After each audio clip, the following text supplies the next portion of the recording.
Welcome all to the SnailTrail4x4 Podcast. If you like going off-roading in Toyotas, wrenching on Toyotas, camping in Toyotas, maybe poking a little bit of fun at Toyotas, and of course, hearing about how awesome off-roading is in Colorado, then this is the podcast for you.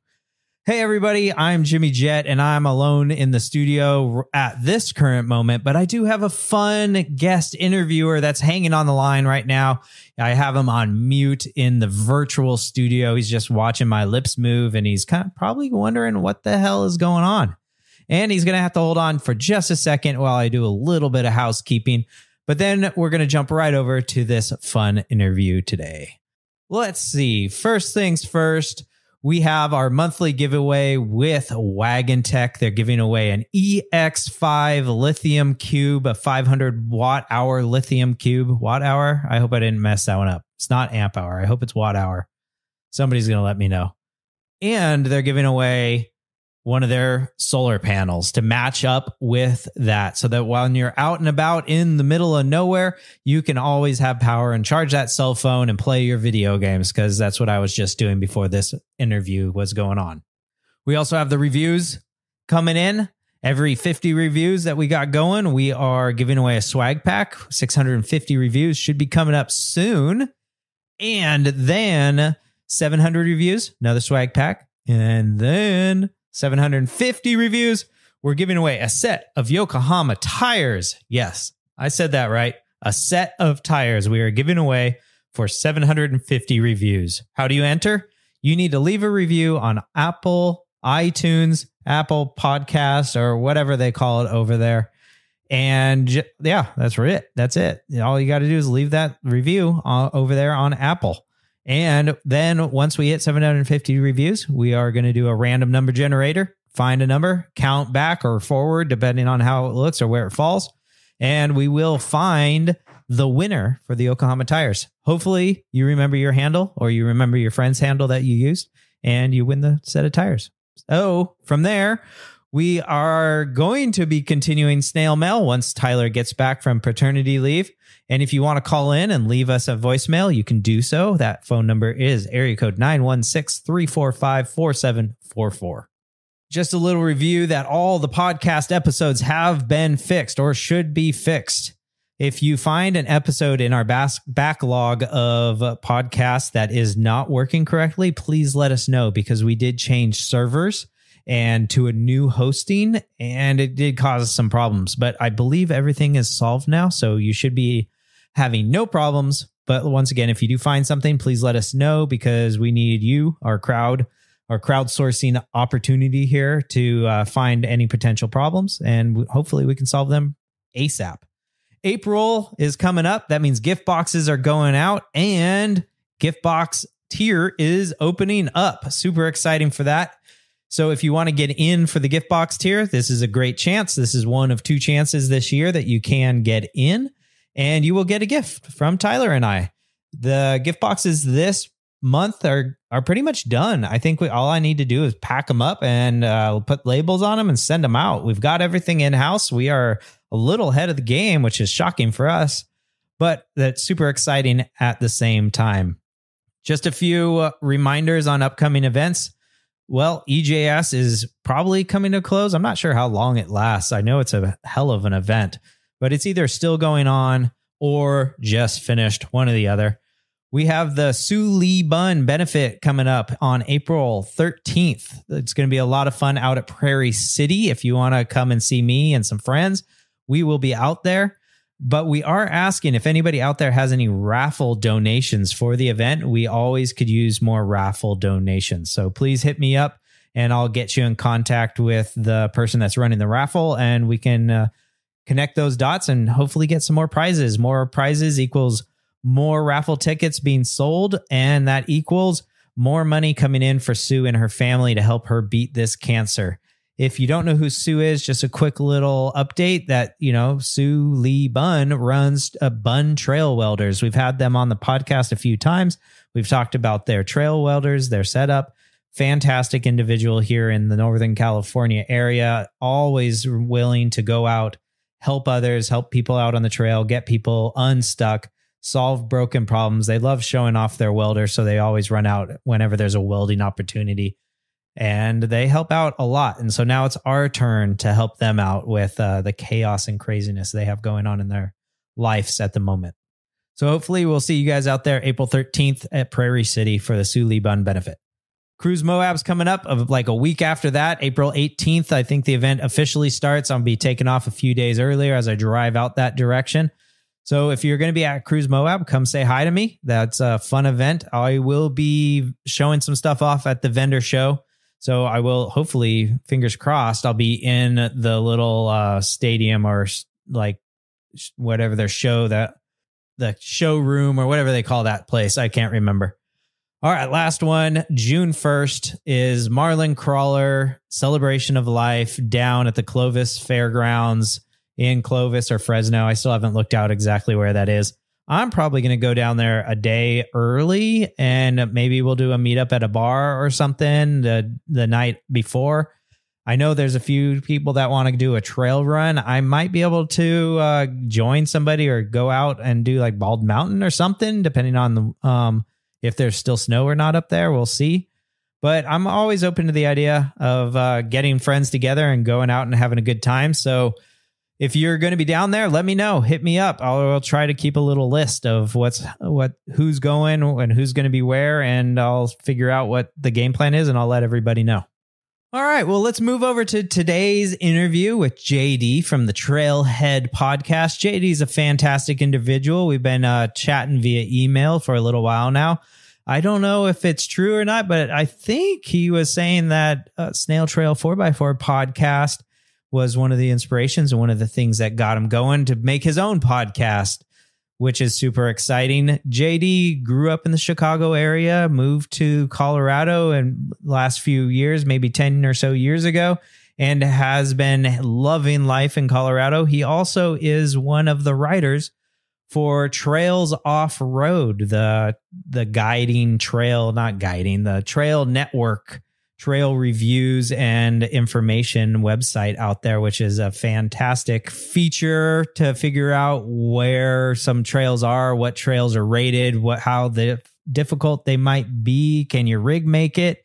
It's a wonderful website. So we do jump into all those things, where he's come from, why he has a yellow Jeep, why he didn't get a Toyota, and everything in between. So I hope you guys enjoy this interview with JD. So go out, grab your favorite drinks, grab that campfire stout, and enjoy the interview. The 4-Wheel Underground website just got an upgrade. Come on by and check out the new functionality, new photos, and new pricing. Finally works on mobile too. Visit 4wheelunderground.com and find your new suspension today.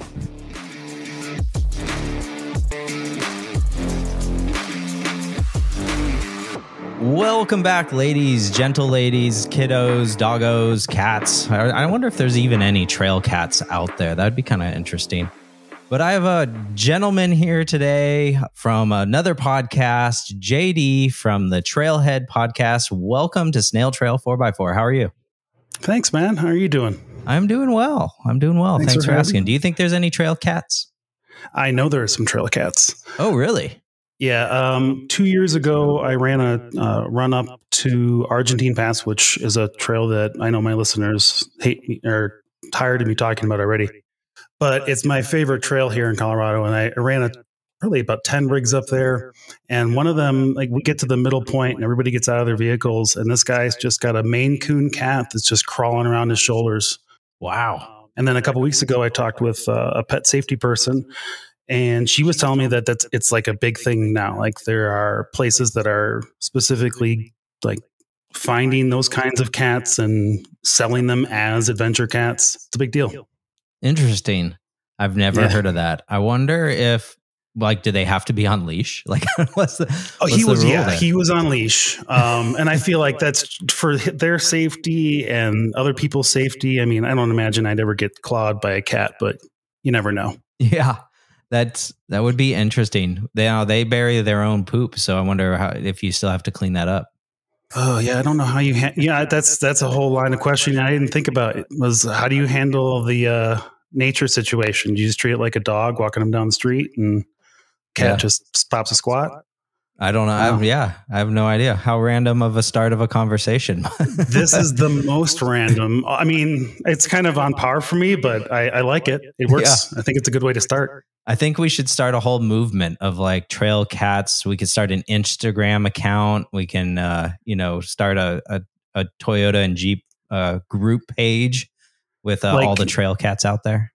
Like, could you imagine somebody like, you ever seen like the cages that they build around houses for cats to like walk outside? Someone like just wrapping their Tacoma in one of those things so the cat can just have free reign to walk around. Oh yeah. Oh yeah. It'll like go from the cab to, the bed of the truck that has a camper shell on it, but then it has like a little igloo topper that's clear. So the cat can get up there. Oh my God, that would be amazing. Like that Simpsons car from the cartoon back in the day that had the big bubble on top. Mm-hmm. That's what I'm thinking. Oh, it's awesome. Well, anyways. All right. Man, that was a hell of a tangent. Bird walk for sure. Yep. That was a bird walk, he says. Yes. Cats would love that too. Oh yeah. Do you have any cats? I have one left. Okay. That's not to mean like I yeeted the rest of them or anything. We had a number of cats over the years, and I finally stopped replacing them. And then we have just Hades, which is he's a 60-pound cattle dog pity mix. And he's my trail dog. He hates trees, and he spends his whole day just looking for something to bite and kill. Wow. So, he hates. So does he just bark at everything, all the trees whenever you're passing by? No, he's just hunting. The moment that the moment the air comes out of the tires, then he kind of just goes on the hunt. Like it's hard to get his attention sometimes. He's just looking for a tree to bite. He doesn't bark at them. He does whine once in a while, which we're working on that. But he likes to bite them. I have a lot of drone footage where I went back and reviewed the footage afterwards to find out that there's just a dog with the jaws coming up and biting at the trees out of the back window of the Jeep. It makes for great footage. Don't get me wrong. It's just, it's a problem. Like, it's a significant problem. We come home with a lot of foliage in the Jeep. Yeah. I wonder one day he's going to get whacked by a branch and it's going to give him a reality check. You would think that's happened multiple times. But I actually think this stems back to one of the first times we were out, and he tried to do that to a pine tree that had it was very easy to penetrate the inside of his mouth, and he went hardcore on it, and I think he's been better about it ever since. Yeah. But he enjoys his days. So as long as he's having a good time, I don't care. Yeah. Yeah. We used to have a little wiener dog. It was the assistant, my wife's puppy for a long time. And then trail dog? No, never a trail dog. It was when I met my wife, it was already old and crotchety and, bitter. And like they get that way after about 10, man. Yeah. They're just like, all right, I'm done with the silliness. Whatever you want from me, you're not getting it. Yeah. I was really the only one that was allowed to pet it, which was kind of funny. And then when they passed away, our daughter, the mini assistant, wanted to get a cat. And we're like, we just lost the dog. Let's relax. Let's not have a pet for a little bit. And then we got hounded on about getting a cat. Can we get a cat? When can we get a cat? I want a cat. We're like, okay. And I guess I found out that my wife has never had a cat. She had a cat when she was extremely young, and it died semi-tragically. And she's never had a cat ever since then. And I've had cats my entire life growing up.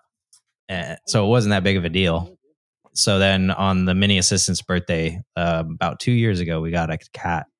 And now my wife's like in love with it. It's like, can't believe I've never had a cat before. I absolutely love it. It's awesome. You don't have you have to clean up after the feces of it, but it all goes in one spot. It's not like you have to. Right. It's not like going around the yard and picking up a bunch of dog poop. 100%, and they keep themselves clean for the most part. And until they get 13 and crotchety. That's what I got going on here. So okay. Yeah. Just be careful. Don't let it get out of hand. So we had 8 cats at one time. Oh geez. Yeah. No. When we moved to Colorado, and don't get me wrong, like it wasn't by choice. We had some deaths and things like that. And we just kind of ended up with people's cats in the family. And I never want to do that again. Yeah. Stay with one. One is a good number. we might get another one just to kind of give it a friend. All right. And then, but that's, no more after that. Fair enough. Some TMI, my wife's ex-husband's new wife has like 20 cats. So we already know that we're not going to go that direction. We know what, like, the chaos that it has. And we're not going to be the 100, like the massive cat person at all. Yeah. We're just going to be we've got a cat that lives outside and maybe a cat that comes inside every once in a while. Yeah. It's all fun and games with 20 cats until you have to sell your house. Yeah. And you have to clean everything and remove that ammonia scent out there. If you can. Yeah. Like, depending on where it is, like, there's a whole lot of factors. And I just, it's a little cringy thinking about. Mm-hmm. Yeah. Yeah. So it's one or two. Same with dogs. I feel that's a good number too, especially if you've got a family. Right. Yeah. And we're still working on trying to get the mini assistant to take care of her own pet. I don't know, like, how to get that to happen, but she's like scared of the wet cat food. Just like, it smells bad and she doesn't want to touch it. And like, I'm like, hey, feed your cat. And she's like, no, I don't, that stuff's so gross. I don't want to even be near it. I'm like, this is your pet. What are you doing here? Yeah, it's the same stuff you eat, just in a different format. Little more gravy. Yeah. It's just been in a blender for a little while. Yeah. Maybe she could try it. Maybe that'll make it easier. I actually suggested that to her this morning. I said, it smells bad, but you should try to eat it. She didn't go for it. No. Well, baby steps then, I guess. Just keep chipping that away. She'll get there eventually. How long have you had the cat now? We've had the cat for 2 to 3 years, and it's probably 5 years old. We got it from the SPCA. Yeah, then she's not going to take any responsibility for it. You'll have to try the next animal. Right. Well, speaking about baby steps, let's go way back. Let's change gears here, and let's talk about you. We should. As a baby. Where'd you grow up? What'd you do? Where do you come from? Give us a little bit of this backstory. So I grew up in the 80s. Let's leave it at that. I don't have to say how old I am. I grew up in the 80s, in the early 90s, around just outside of Chicago, in a town called Streamwood, which is the northwest suburbs. It is within that 45-minute radius of Chicago, where as long as you just get on a highway, you're within 45 minutes of the city. And I loved it. I loved it until I got a little bit older and I started to head out west for trips, business and personal, and you get a little bit of taste of the mountains and you're just like, wow, this is really pretty out here. And then I want to say somewhere around in 2002 or 2004, I had taken a trip out to Colorado. Actually, I spent a lot of time within about 15 minutes of where I am right now. And I fell in love with this area. I spent 2 weeks here doing some work for my day job. And I'm just like, wow, this is fantastic. It's gorgeous. The air is clean. It's pretty. So fast forward 10 years, my day job is working for a cable company. Okay. That lovely dying industry. And then in 2015, the company that I worked for there in the Chicagoland area laid off a large percentage of their workforce. And I was part of that.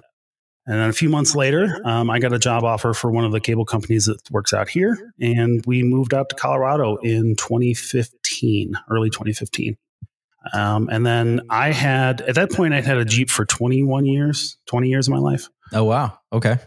And, 15. I take that back. That's 16. Yeah, something like that. Anyway, it was a 2001 red TJ and it was rusty, and I had driven it around Chicago for 100,000 miles. And I loved that Jeep. Wish I still had it. Wish I hadn't had to sell it. It was just too holy, and not in a religious way. So it was just literally rusty. That wasn't just the color. Nope. No. Okay. No. In fact, the color, the paint was the only thing on it that was still in like perfect mint condition. Like that was the most amazing part about it. Like after all those years of salt, it had just eaten everything else away. But that paint was chef's kiss. The paint was holding the rig together. Honestly, probably, especially after some of the things I did to it. When we moved out here, I took it up to a trail that, again, this is like 5 minutes from here. And I didn't really understand or respect the mountains here. I didn't know what we had moved into in terms of, I didn't really know what off-roading was. I had street tires, no lift kit. And I went out thinking, yeah, we'll just go out and it's a nice sunny day. It's no problem. And then like an hour and a half later, I was frame deep in snow and had to get pulled out. Then somebody pulled me out and then I got pulled into a different direction to get back towards the street. And that person ended up pulling me basically radiator first into a tree. Oh no. It was a fun day. And once I finally got out of there, I got down the mountain, repaired that Jeep, surprisingly. But that's when the first lift kits went in and big tires. And I really started understanding what the hell it was I was supposed to be doing. So we kind of got to how I got here in Colorado, but that's the basic gist of it. And that's how I ended up with a Jeep that I could do stuff with.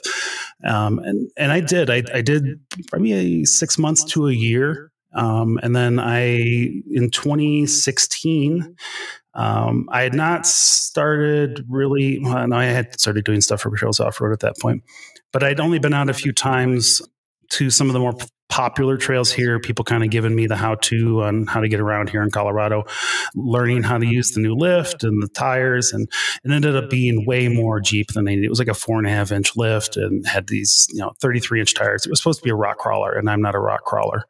And that was probably my first lesson in off-roading, which was don't let anybody else tell you what your build should be. Smart. Yeah, definitely. If I had done what I should have done, I would still have that TJ, I think, because I have a lot more money that I could have spent on things like frame repair and stuff like that I should have. But I listened to some bad advice. Anyhow, I had, in the process of leaving Chicago, my mother had left me when my mom was sick, she had bought a Jeep. And because she, in her mind, she's like, he loves Jeeps. He'll want a Jeep someday when all those things finally happen. And it was a Jeep Liberty. So I'm not going to call it exactly trail capable, even though it had the badge saying that it was. But Colorado roads and Colorado highways are terrible here. Like it's a nightmare, and my insurance rates show it. And so I hadn't been here a year when I got rear-ended on our main highway out here on 25. I think he was going about at least 80 miles an hour, and I was slowing down probably at 45 or so. Wow. It was a bad accident. But because my mom had loaded that Jeep, I'm going to put Jeep in air quotes because it's an SUV. It's a unibody, isn't it? Yeah. I walked away from it. Right. It was a really bad highway accident, but I walked away from it. So when the insurance company took one look at it and they're like, you can't salvage it. And that's when I turned around and I bought that yellow Jeep. So, and then that kicked off the Instagram and the really helped with the trail mapping stuff. Cause I loved my TJ, but it wasn't reliable enough to do, hundreds of thousands of miles going from trailhead to trailhead. Understood. Yeah. So you ended up getting a yellow JK, and I want to jump into that in a little bit. It is a JK, right? Not a JL. Yeah. All right. Okay. So yeah, like yellow JK. Yep. Mm-hmm. But I want to bring us back a little bit. I want to go back to Chicago and your family. Were they into off-roading? I mean, it seems like your mom had the knowledge that you liked Jeeps, but did she know? I mean, she got a Liberty. She didn't know a lot about Jeeps, but where did the off-road outdoorsy attitude come from? Were they outdoorsy at all? I mean, where did that spawn? No. I guess in some ways my parents, neither of them were outdoorsy. My dad was a mechanic, at least a wannabe mechanic and woodworker. My mom was kind of one of those folks that just bounced around from job to job, and she just kind of enjoyed opera, stuff like that. Did you say opera? Yeah. Oh, yeah. And Barry Manilow. Fun fact about me, the first concert I ever went to was a Barry Manilow concert. And if anybody's listening from Chicagoland, it was at Poplar Creek, which no longer exists. Oh, wow. So, that's a good claim right there. I mean, don't get me wrong.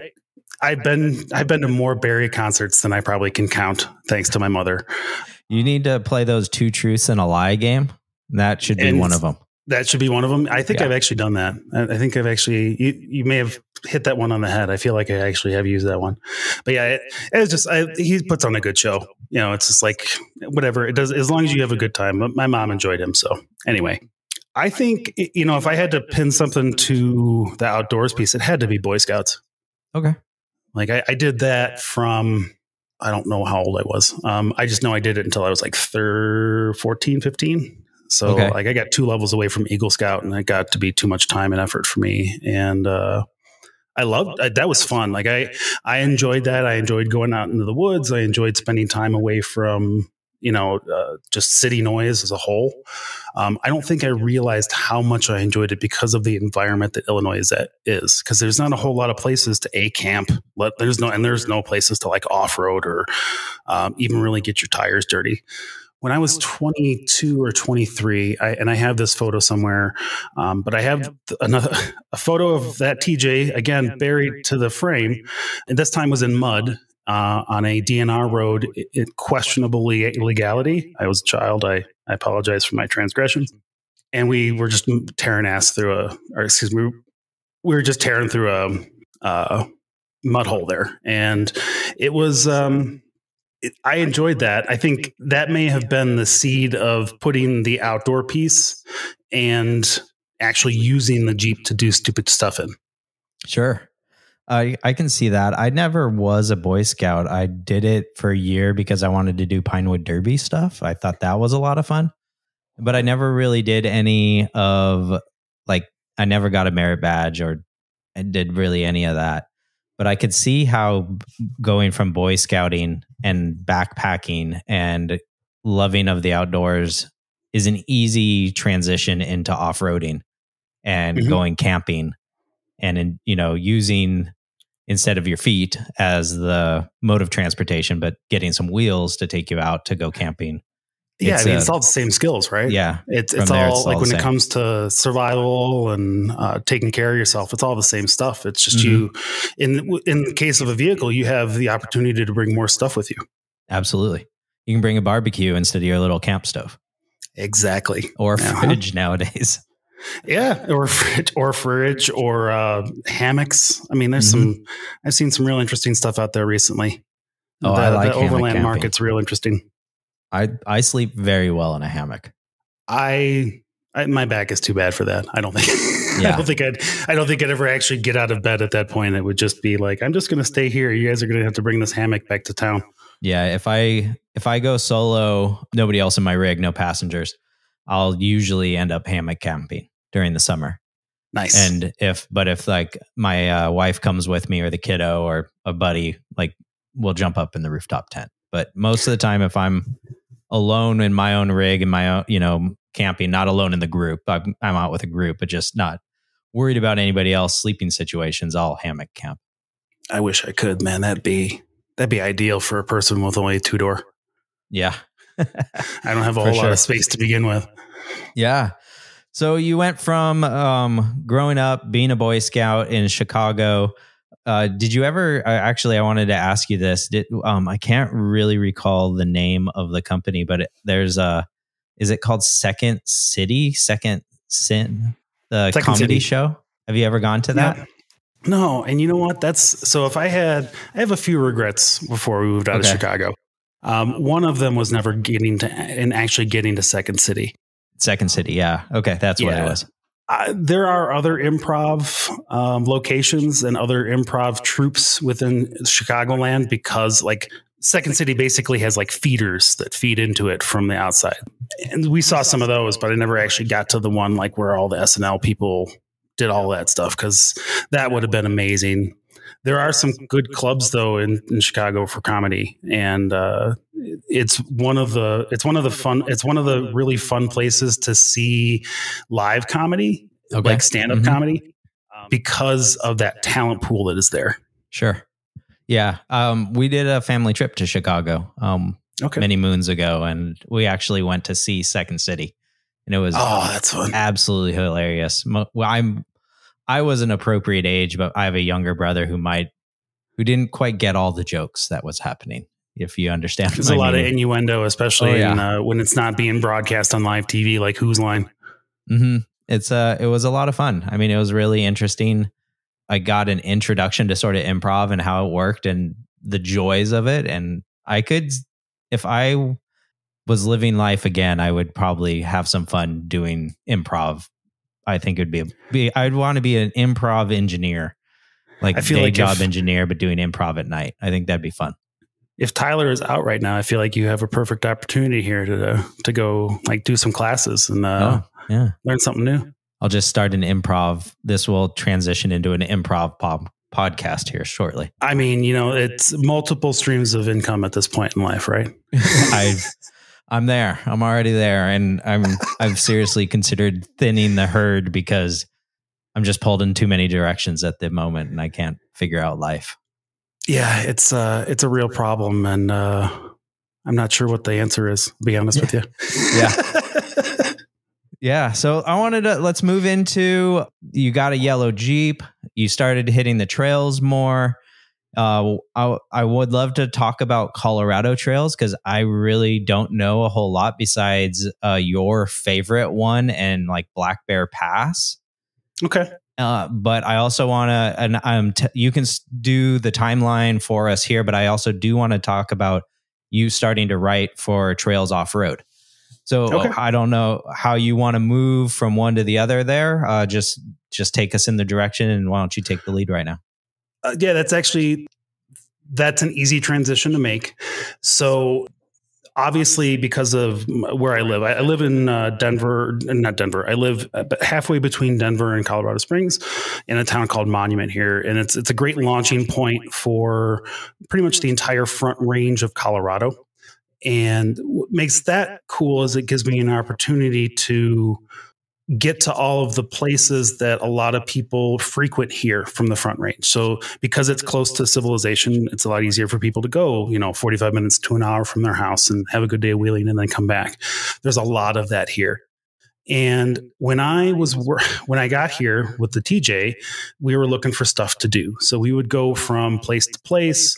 Obviously, this was not the early days of Facebook, but I didn't have a whole lot of connections within the 4x4 community. 4x4 community hadn't really made a huge presence yet in the group sections of Facebook and things like that.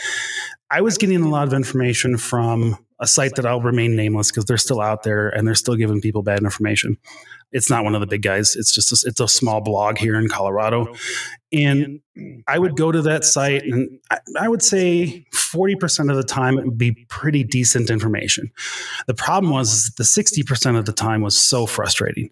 On a regular basis, I ran into closed trails. On a regular basis, I ran into things that were more like, 6s and 7s in terms of difficulty versus what I was told was a 3, which is really, if your wife is with you and she's not necessarily the hugest fan of shelf roads, or she's not the hugest fan of getting, off camber at 15 degrees, it's not going to be a good day.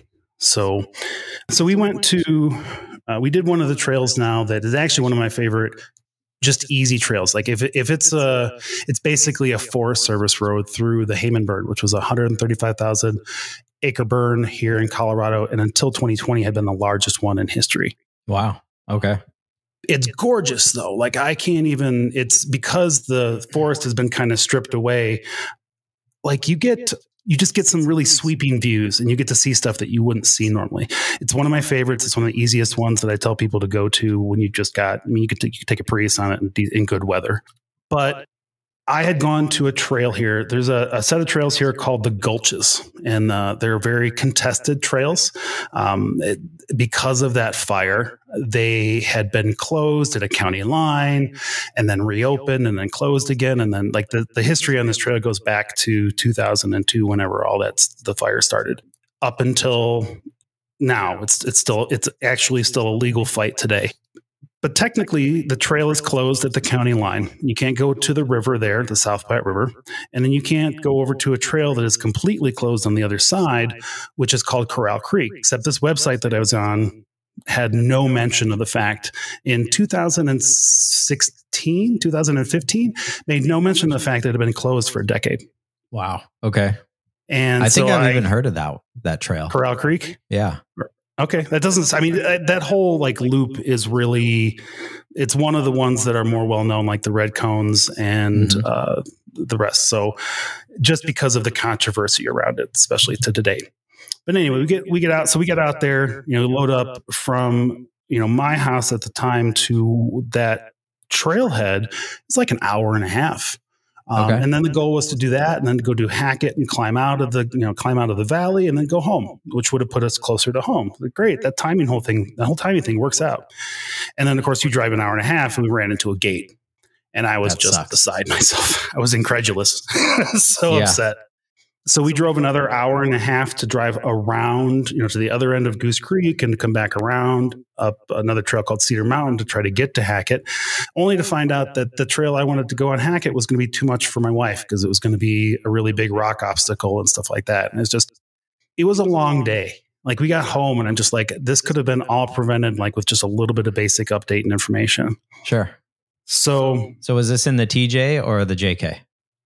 That was in the TJ. Okay. So, and at that point too, this is an old TJ, right? Like I'm driving this thing around and it's just, it shouldn't have been driving it around with that much to do and that much on it. Like I didn't really understand what, like not going up by yourself, all that kind of jazz. So I shouldn't have been doing that at all. And I'm going on bad information. So we got home and I started Googling obviously more trail information. It was probably 6 months after I did my first searches. And this time a website popped up called Trails Offroad and real basic. And it was this guy named Todd and he was just talking about how they wanted to do these detailed trail guides and he had a couple examples of them and then to reach out to him if it was something you're interested in. And I am pretty analytical person and I enjoy, I don't want to say the checkbox, but I enjoy like when I go out off-roading, I have, it's part of me is just going to see the scenery, going to enjoy myself. But this was kind of like, I could also take some pictures and some video and like maybe make something of it, make me write something like writing a little book each time I went out. Right. Keeping a log. And a log for myself, right? Like I care about putting good information out there and stuff like that. But I think the selfish part of me at first was just like, I'm going to go out and take all these pictures anyway. I may as well have someplace cool to log it. Like a really cool log of it. And then other people can share what they did on those trails. Like the whole concept was really cool to me, especially because we didn't really have anything like that at the time. There was no, absolutely. I'm not going to mention the other mapping company. There's no other big companies out there trying to buy market share or anything else like that. It was just a few of us out there trying to put together good information. So I got a hold of Todd and then, let me see if I got a hold of Todd and then he did a little interview thing and this is real early on. So there's only a few of us that really got started with this. And my first thing was, okay, I need to go do my favorite trail in the world. And at the time I didn't really understand that because I just knew it was the one I had done a couple of times and I loved it. And again, that trail is Argentine Pass, if you didn't catch us at the beginning of this conversation. But it is 45 minutes from Denver. The trailhead is. It takes you another hour to get to the summit, at least, probably 2. Okay. But the summit's at 13,000 feet. Yeah, that's crazy. 13,002. Yeah. That's way up there. Yes, it's way up there. There are sweeping views in all directions. Like if you've been to Ouray or if you want to go to Ouray, it's a great place to get a taste of it. Okay. It's gorgeous. Like I will spend hours at the top of this thing. And again, I'm only a couple of minutes into that, and I've had this discussion with Todd. I'm like, I really want to go out here and map this. I kind of want to, stake my flag in it and say that's mine. So I've been updating that one since 2015. That was the first one I ever did. Oh, cool. And it is by far my favorite trail in Colorado. I think that's probably not supported I love Red Cone. Don't get me wrong. Red Cone's fun. I did that one for the first time last year or the year before. It was so much fun. This one's quieter. I just enjoy it more. It's the kind of place you can kind of get up to. And there's a lot of history here too. It's one of those trails that it was an old mining railroad and it went up to 14,000 feet for tourists. And then it would carry ore and all kinds of other stuff back. It was really weird. It's really weird to go back and look at some of the pictures and see the pictures from the 1900s in the same place where my Jeep is parked. Yeah. And these guys are wearing the the caps and the ladies are wearing their dresses. I'm like, it's too cold up here for you to guys just be wearing dresses. Like, it's not. Right. I think amazing. You said in one of your earlier podcasts that it was also one of the places that they pulled the cables for the Continental phone lines. Yeah, it was one of the first, the East and the West 4 phone lines via phone. Yep, one of the first 4 intercontinental phone lines, and some of the poles are still there. Wow. So the lines are mostly gone, but yeah, I can't. It's just one of those places that there's like I feel like every time I go back and every season that comes up, I'm learning something new about it. And I think that's probably what I like most about the Colorado trails. Like, yeah, Moab's fun, and it's got some really cool things that you can do with it, or while you're there in terms of obstacles and stuff like that. But this is a day worth of just learning about how people. I don't know how people lived here. Like, you'll drive up and down here and find piles of the old cans because they throw them out the back window of the huts. Yep. And now they're sitting there rusting on the side of the mountain. Absolutely. Yeah. They would or cook them on the fire and then throw them to the side or something. Exactly. We're using Riverside, and you just sharing your screen and you pulled up Trails Off-Road and you're showing me your write-up here, which is really cool. I've used the website a little bit, but yeah, I've never really dove into everything they're doing. And it's actually been a long time since I've been on their website. So it has a completely different look than the last time I was there. Yeah, we have done, we're on I don't even know what version this is, but this is our latest version. This year is probably a year or so old. We haven't made too many tweaks or updates. I mean, obviously, ratings, and that was Todd's thing. Like, he wanted to have non-static information and non-static features. Like, there's plenty of features that we have that will keep forever. Like, I'll give you for instance, and I think I'm good to share this story. But in one of the revisions, we tried to pull out the print trail button.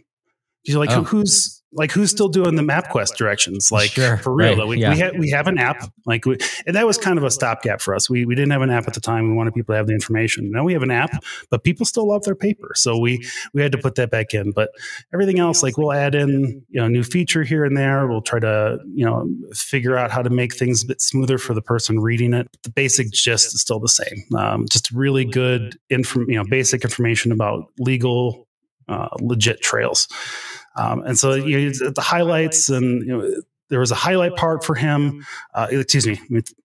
Each guide has the same basic components. So you have a highlight, kind of gives you an idea of what the trail's about, and then you can get into the difficulty of the trail, and then the community consensus, because each trail has the ability for people to comment on it and leave how they feel about it. So it's one of those things where this is far and away better than the first edition that I published of this, but this one I redid last year, and it's really nice. It's fun to go out here. I update this guy yearly. I update most trails every couple of years, but that was to get back to it. I'm sorry, but that was the goal, was to, when I found Trails Off-Road and then I started working with them, was to just get it better for not just myself, but for other people.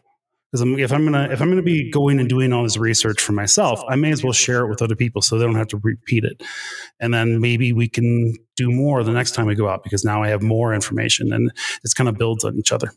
Right. And so is Trails Off-Road primarily for Colorado, or is it all over the place? No, Trails Off-Road, we are now, we're in almost all 50 states. I'm probably speaking a little out of turn because I haven't kept up and it's having a hard time loading because we're doing this. Normally this is actually a lot faster. Let's pull this out at a state level. So last year, missing something in North Dakota. Yep. Missing something in North Dakota. And honestly, I don't know if there is something there or not. There might be. I know, like, we're still missing the Black Hills in South Dakota, and that's something that I want to rectify. But yeah, we've got a significantly, we obviously started in the West, right? Like it was a Colorado company to start, and it was founded that way. But the idea was to get writers from other locations, and it's not crowdsourcing because each one of us are independent, but we work with and for Trails Off-Road for these guides. So they're very stringent, things on how we submit them. There's very stringent things on how we format the information that we give to our readers. So it all comes out consistent at the end, even though it all has the local flavor to it. Right. Last year or the year before, we instituted something called Scout Routes. So what you just saw there for the Argentine Pass was for like a full guide. Scout Routes was kind of an answer to the Blue Ribbon Coalition and starting to work with them with all the the Labyrinth Rim stuff. Okay. And basically, they reached out and they're like, can you guys do, X amount of trail guides in a couple of months? And we're just like, we'd love to, but it's just, we can't. Like that's a lot of work to document, to figure out what's legal and what isn't. And so the result from that was to come up with a Scout Route. So now we can, like when the San Rafael swell stuff going on right now, it's very easy for us to go out there and kind of get a feet on the ground and pictures on the site. That's cool. So a Scout Route is primarily just somebody going out and checking it out and making sure that it's still around and still not gated off. Yeah. And it's just, it's super simple, basic information. And let me see here. I'll have to try to pull a copy of one that I have submitted. Right. So you pretty much were like, hey, Ben, what do you need? What information do you need? How can we help you? And then working with Trails, you kind of made the Scout Route help fulfill Blue Ribbon Coalition's needs. Yeah. So, obviously it helps us to figure out what people want to see. Sure. Because, people leave reviews on Scout Routes and like, I went out here and I checked it out. And then it also tells us stuff we could to avoid. Sometimes it's just a dirt forest service road. And this would be an example of that, where this road's called Boomer Road, and I went out on it and to kind of check it out, and it wasn't really worth a full write-up. So it just gets a real short description about what it is and how it relates to the other trails in the area, and that way you can kind of move on from it without spending a whole day on it. Nice. But on the other end of it, then it allows us to just gather that data so that we know. And when I go out here, if a writer comes into the area that I usually am doing trails at, they might be able to do a Scout Route because we've been told it's great, or we've had feet on the ground to say, hey, it's great, we need to do a full guide. So now JD can get some help to do that. So it's cool. It's been a fun thing. And I think all of us in the community have kind of woken up in the last year of what needs to happen in terms of, protecting our roads and trails and stuff. And this is going to be an important piece, I think, is just kind of gathering that information and having it handy. So, yeah. Yeah, no, I understand and I agree. I think that it's it's just ammo for us to fight with, is, by showing that that there's people going out there, there's people reviewing these, there's, activity on these trails, so that when the bigger government comes at us and goes, we're going to close this area down, then we could go, look, hey, there's people, like 4 days ago, somebody reviewed and said that this trail's great and that it's open and you should go out there and play. Very often in these filings, and I know it's part of one of the ones in Idaho right now that's coming up for end of its comment period. The folks that are proposing the closures are just basically saying, these are things, we believe these things to be true, but we don't necessarily have the data to support it. And often what happens, because we haven't been at the table before, is then officials would just be like, fine, if that's what you want, then that's what you want, we'll go ahead and do it. The most effective comment that you can make on one of these travel management plans includes, hey, I was out here. Hey, I did all this, I've been out on this trail a couple of times, and I happen to know that, 10 other people have been out there in the last 6 months. Right. And, it's one of those things. I'm not sure if you know who Patrick McKay is. He's one of the guys who did the filing for the Blue Ribbon Coalition for the Moab stuff. Okay. And we were talking with him, and he's they tend to ignore comments that don't include things like, I have used the trail in question, or I've actually been out here to do it. Like they care when you say, hey, I travel there and I go see it once in a while, or I go to this area once in a while. Now they want to know that you were on CS 235, X amount of times in the last year, and you saw X amount of people. Like, that's a data point for them. Right. And we got to start providing the data points if we're going to start winning the argument. Absolutely. I know that one of their arguments in regards to the Gemini Bridges area was that they really don't have the manpower to kind of maintain that area, and they don't think people go out there. You know, we're like, wait, what a second. You know, it was like, and I sent in things and photos. I was like, I was just there like 2 years ago, you know, and here's my GPX coordinates of where I was and photos of me out in that area. Yeah. You know, and that's the ammo. And part of that is self-fulfilling though. Like just before they did all of this, I was out there doing updates to a trail called Spring Canyon Point, and a lot of its offshoots got closed as a part of that particular thing. And I did encounter a trail, and it's one of those things where it was so hard to see the trail. I've got 3 sources of maps on different devices to make sure I've got my GPX coordinates good. And I travel 10 feet, like, all right, make sure we're still good. Travel another 10 feet, make sure we're still good. The trail it's a graded county road. Yeah, Spring Valley I think it's a graded county road. When they go in and grade it, they end up putting these berms of dirt up against the side of the trail. And then what happens is people don't know it's still a trail. And so then they don't use it, and it becomes a self-fulfilling prophecy, right? And when in reality, if you just had somebody who knew where the trail should be, go out there and follow the GPX to kind of keep those tire tracks at least fresh, because it's the desert. The desert does what the desert does. It reclaims it. Right. 100%. So if somebody was interested in helping and riding for Trails Off-Road, what should they do? So I just talked about this with Todd the other day. If you want to write for us, and I don't want to discourage people from doing this, but if you love off-roading, if you love things like data collection, taking pictures and video and all that kind of jazz, and just going out and exploring new stuff and finding out the history of the trail and all those things, then this is a lot of fun. It's so much fun. And there is some monetary in it. Like, don't get me wrong, there is something for it, and if you become a good rider. But if I only tell people that because it's a lot of work. It's, you know, and while there is some benefit to it, it is still a lot of work. You got to love doing it. Otherwise, you're not going to pump out quality stuff, and you won't be with us for very long. But if you are interested in it, at the bottom of all of the web pages, there is a write for us under the company section. And then you just fill out a little thing, and then it'll set you up with a quick interview with one of the guys who are doing our intake for new riders and stuff like that. So we try to keep that community kind of tight. We want to, again, there are some companies out there that are doing essentially crowdsourcing of a lot of information, and we really don't want that. We're gathering this information in a statistical format so that we can replicate it and we can create, you know, something that the user can use from place to place that makes sense to them. And it's a labor of love. But yeah, if you're interested, check out the Write for Us.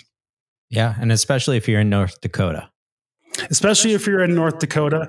I had that map up. I should have kept it up. East Coast too. We're always looking for people on the East Coast. It's been a really fun time to kind of watch our map light up over there in the last couple of years. Cause with the addition of scout routes and finding some new people, it's been nice to kind of just fill it in and find out there's a whole lot more than just, you know, Windrock and some of those big parks out there. There's actual trails out there. Sure. And there's some stuff that's being built. Like, it's in progress. There's some stuff out like in Tennessee. There's a backcountry byway of some kind that they're putting together. It's really, really cool stuff going on. That's neat. Yeah. A long time ago, geez, it must've been 6 years ago. I think I contacted Todd, and when I was a year or so into my YouTube channel. And I was like, hey, I want to help you. And I'd be willing to go out and go do routes and do whatever you required and shoot video. But I want to shoot my own video, and I want to shoot SnailTrail4x4, you know, trail reviews, but you can use my video. And he's like, no. Yeah. He's like, we want our video. And I was like, okay. It's one of those things where you got to respect it. You're like, yeah, sure, I get it. Absolutely.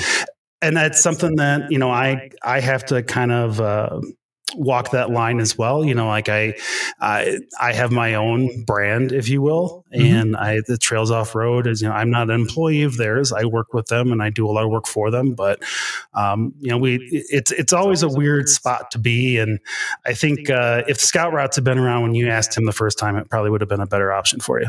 Yeah, quite possibly. So, and I do know that I've met one of the riders that's in California. He lives in Southern California, but was up running. Josh. He was running Fordyce, I think, and I met him out on that trail. Did you know who it was? Josh. It's probably Josh. Yeah, it's Josh, like GM 4x4 on like Instagram or something like that. Oh, really? Maybe that wasn't him. Okay. I usually when folks from California tell me they've met somebody from Trails Off-Road, it's Josh. So Josh is one of the folks that I was onboarded with early on, and he had one. I don't even know. He has hundreds of guides out in California. Okay. And so he's very well known in his own circles out that way as well. So sure. Yeah, that's interesting.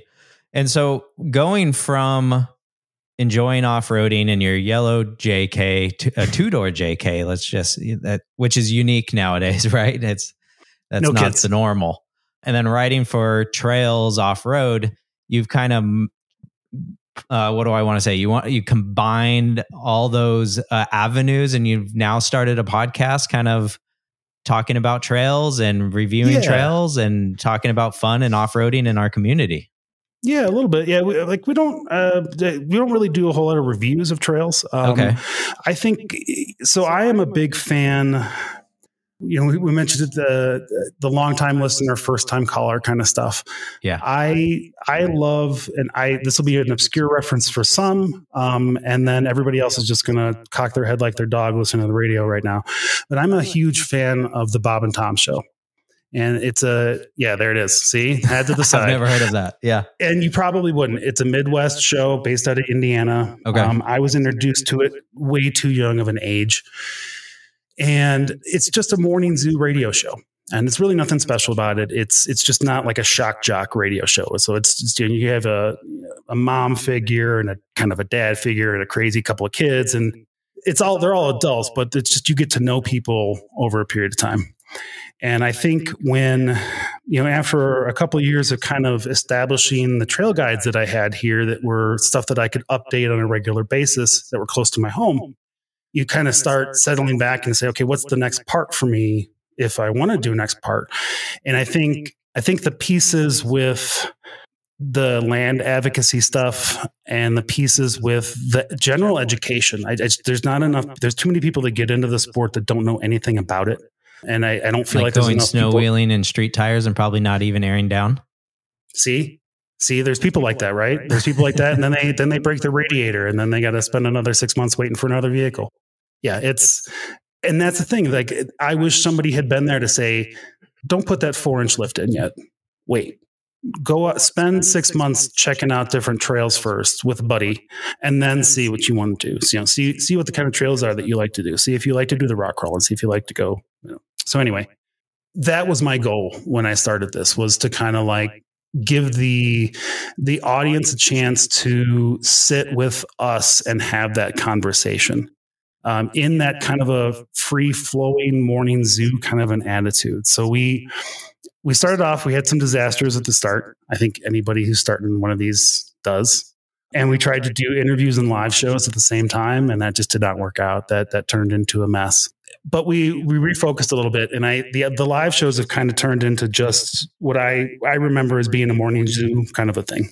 Okay. So we get on, we record, right now we're recording on Monday nights, and we're live on Monday nights. And we just kind of get caught up with everybody. We have hosts from all over the country.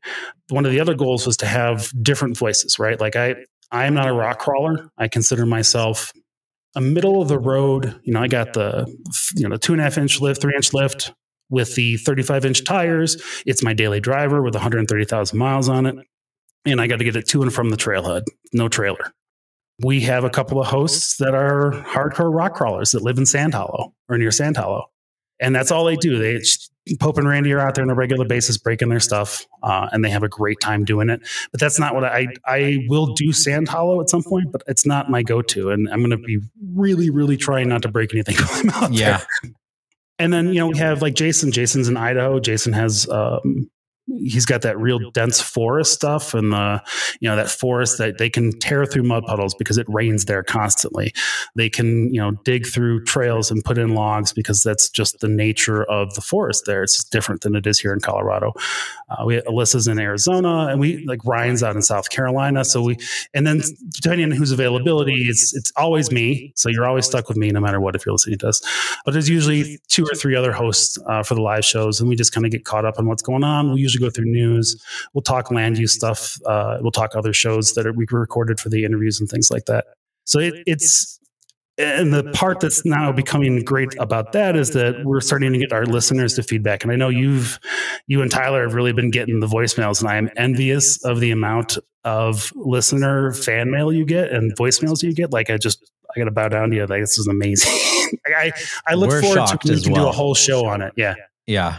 It turned into that, right? We haven't done a snail mail since Tyler went on paternity leave, but yeah, we couldn't keep up. We were getting a backlog of voicemails, which was just shocking. That we were 14 voicemails back, and we were like, we can't, what are we doing? How do we solve this? And it was, so it did end up into us turning into the snail mail episodes and going with those, which is fun. I think people love it. Yeah, I think people love it. It gives us an opportunity to connect with our audiences and tell them, how we really feel about a situation. I started a couple for us, and it's turning into topics for us to talk about during the live shows. So, and that's the other part too, is, using the Instagram or the YouTube, we can get some of that real-time feedback from people who want questions.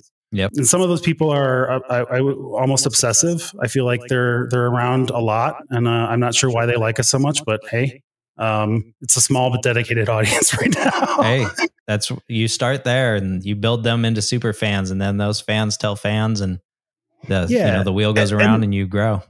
Exactly. And that's the thing. And we're not here, I'm not here to compete with anybody, and we're not here to compete with anybody. We have a different show. We even have a different show than you guys have. You guys have it's just a different format, right? And I think there's room for everybody. And I just really wanted to get out there with, the idea of having multiple people trying to talk over themselves, and then have the listener try to figure it out. Perfect. Yeah. We usually try to limit it to 4.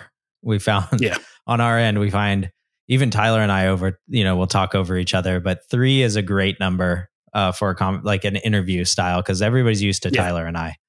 So in bringing another person in is totally fine. 4 gets a little busy. When you get to 5, you don't know who's talking. You don't know what's going on. Yeah. That's why we stopped doing interviews with the live, because it's just it's too chaotic. There's too many voices. It's a little bit easier to manage. And luckily I got some co-hosts that are paying attention, so they kind of know when they should and when they shouldn't, interject. But we still get a little bit of it. We're figuring it out. We'll get there eventually. Yeah. Well, how many episodes are you up to now? Are you 30? 27. And then we have 3 more scheduled plus our live shows. So it's I'm really, I told somebody else that I told all the other hosts, I'm like, guys, I just want you to know that I'm committed to this for at least the next 12 months, because I've prepaid for all of our services for the next 12 months, and I'm going to make this happen. So, but it's just a lot of fun. It is. Now we're getting into, 25, 30 episodes, and now it's not automatic, but there's a rhythm, right? It's a lot easier to get, put these shows together. It's a lot easier to reach out to people to see if they want to be on the show, and kind of schedule and arrange that. And then the editing's kind of come down a lot. So it's a lot easier to manage. Just a lot more fun now. I recently told somebody, when we started, it was 80% work and 20% fun. Now it's 20% work and 80% fun. So excellent. Yeah. And especially once you get audience participation going, and you start, connecting with people on Instagram, then them calling in, then you meet them in person at an event. brings the whole circle around, and it's a lot of fun. It's a great we've been starting to community. meet people. Yeah, it's really cool. It's a great community. It's a great outlet, creative outlet for us. It's definitely a lot of fun. Well, why don't you tell everybody out there where they can connect with you, a little bit of where they can find the podcast, things that you're doing. All right. Well, so the shotgun approach to everything, I would tell you to check out the trailheadnetwork.com. That's going to have all of our links on it, all of our individual hosts, information about the shows, and links to the past archives of history, both show notes and the actual shows themselves. I'm really trying to keep that up to date. I don't want to get behind on it. But the trailnetwork.com has most of the information that you need. There's also a phone number. We got ourselves a voicemail set up, so you can give us a call at. I am personally available at Me and My Yellow JK with underscores. If you just search for Me and My Yellow JK on Instagram, you will find me. Most likely, if you just search for My Yellow JK, you will find me. And that's about it. On Trails Off-Road, there's no way to search for an individual user. But if you DM me on Instagram or one of those, or send me an email on one of the sites, I'll give you some recommendations for trails to check out on Trails Off-Road. Cool. Yeah. Yeah. We never really actually got into talking about Colorado trails. So maybe we'll have to circle back another day. And yeah, man, I'm sorry. Like I know we kind of talked about Argentine, and then we kind of got off on that tangent with that. So yeah. Yeah, no, I could do a whole show with you on Colorado trails. I could probably do one on Utah trails. I'd love to talk about Michigan too. That's fun. Yeah, definitely. We'll circle back. We'll get you back on the show another day. Maybe we'll have to take a trip out to Colorado and record out there live. Dude, come on, man. That would be awesome. Imaging? No, at the top of Argentine. Argentine. We could do that. We probably wouldn't get interrupted. That'd be awesome. Yeah, and we would be out of breath the entire time. Yeah, we'll get you some boost cans. You'll be all right. You ever see Spaceballs? It's been many years. The cans of air? Yeah. You can actually buy that here. Can you? Mm-hmm. Wow. Oh, yeah. It's his little face mask and everything. It's called Boost. It's helpful. Okay. I've never would have thought that was a thing. Everything. Oh, wow. Well, you wouldn't have thought there was going to be a whole lot of trail cats at the beginning of the show either, but here we go. But here we are, full circle, bringing it around. I only have one more question for you. Sure. Deep dish pizza or thin crust? It honestly doesn't matter as long as it's Chicago style of either. Oh. And we were in Las Vegas recently, and they had a Chicago style pizza, and we got both deep dish and the thin crust. Cause you have to, when you go to one of those fancy pizza places, you got you gotta see if it's worth it. They did it right. They cook it in a 600-degree oven for X amount of time to get the flatbed, crispy and good. Deep dish is okay. It depends on who you get it from too. Then you start getting into local preferences versus Gino's East or Giordano's. Giordano's is all out here. They're all over the West now, and there's a bunch of different places, but they're not my favorite pizza. Gino's is the bomb. Well, this just brought up a whole nother line of questions, but maybe you could clarify, because I always assumed deep dish was Chicago style. What is Chicago style? Well, so it's just Chicago style deep dish, and then Chicago style is like the thin crust.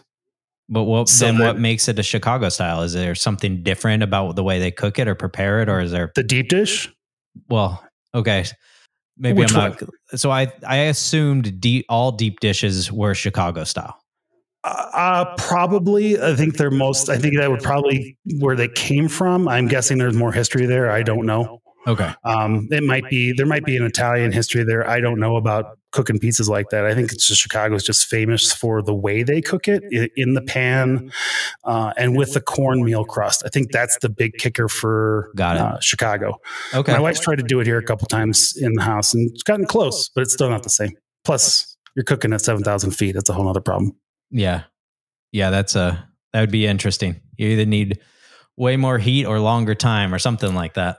Both, usually. Yeah. It's a constant struggle here. It took us a few years to figure it out after we moved, but we got it now. Excellent. Well, JD, do you have any final words for all the listeners out there? I really don't, man. I got to tell you though, thank you very much for having me on. This has been a lot. It's been a lot of fun, and I enjoy your show.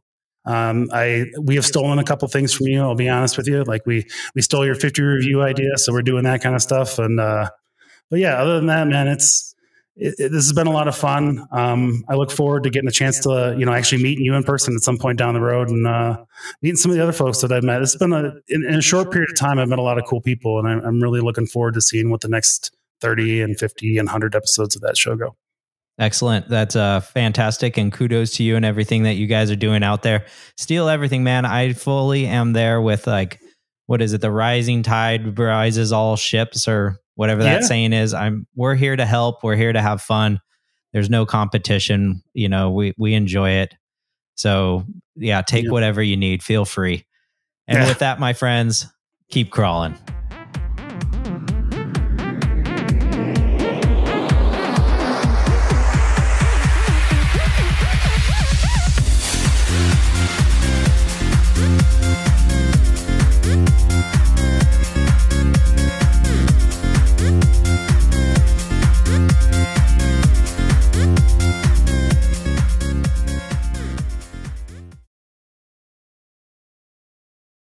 For not having a joke on the last episode on Thursday. So here's one for you.